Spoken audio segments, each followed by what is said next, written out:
Hi, I'm Scott with Oshawa Fire Department. Today, we're at South Village Residence on the campus of Durham College and Ontario Tech.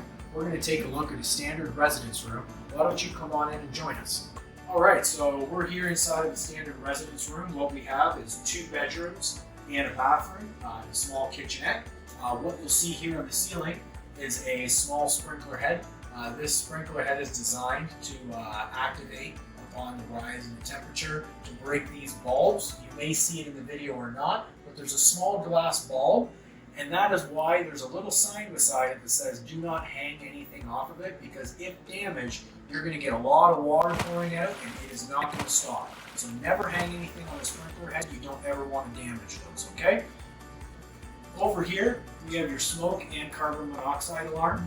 Smoke alarms and carbon monoxide alarms should always be located outside of any bedroom where someone's sleeping, and they should always be tested once a month. To test it, it's very simple.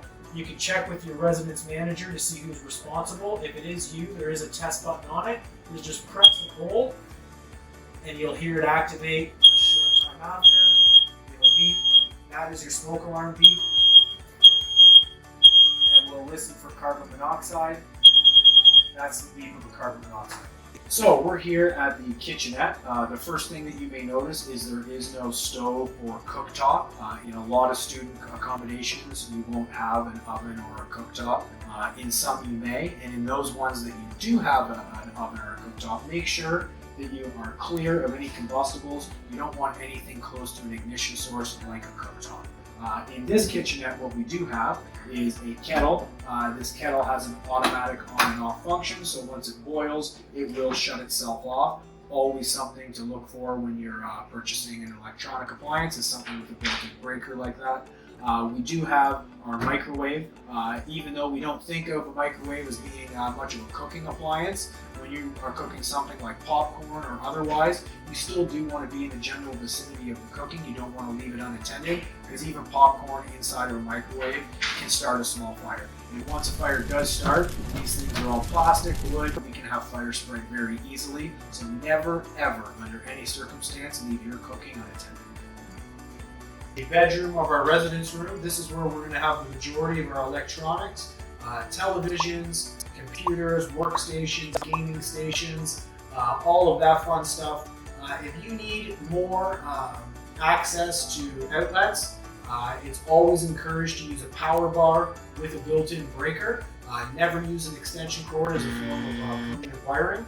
In addition, if you have any space heaters, always keep your space heaters 1 meter away from any combustibles, and whenever you leave the room, always shut them off. In the event that the fire alarm does sound when you're in your residence room, remember to never use an elevator to escape the building.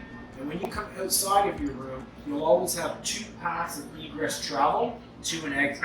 Your exits are going to be marked by exit lighting, which is going to look just like this, and should be illuminated whenever the building is occupied.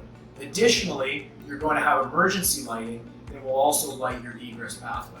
The most important thing, if the fire alarm does sound, is that you exit the building as safe as possible. Thanks for listening to our fire safety tips on student accommodations. If you have any questions about fire safety in your student accommodations, don't hesitate to reach out to Oshawa Fire Services. We're always here to help. We hope that you enjoy the rest of your school year, and we wish you nothing but success.